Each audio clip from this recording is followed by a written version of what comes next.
Tre gjëra që të largojnë bereqetin nga jeta. Së pari, haresa e falënderimit. Kur njeriu sheh vetëm atë që i mungon dhe haron mirësitë që ka, zemra mbushet me pakënaqësi.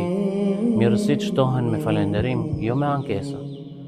Së dyti, vonesa në pendim. Çdo njeri gabon, por ai që kthehet shpejt te Allahu nuk lejon që mëkati t'ia arrosojë zemrën.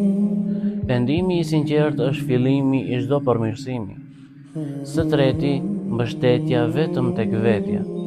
Kur njeriu mendon se gjithçka varet nga forca e tij, zemra rëndohet. Po kur mbështetet te Allahu dhe bën përpjekjen e tij, atëherë gjen qetësi dhe bereqet në atë që ka. Mos haro, bereqeti nuk matet me sa shumë posedon, por me sa mirësi Allahu vendos në atë që të ka dhënë.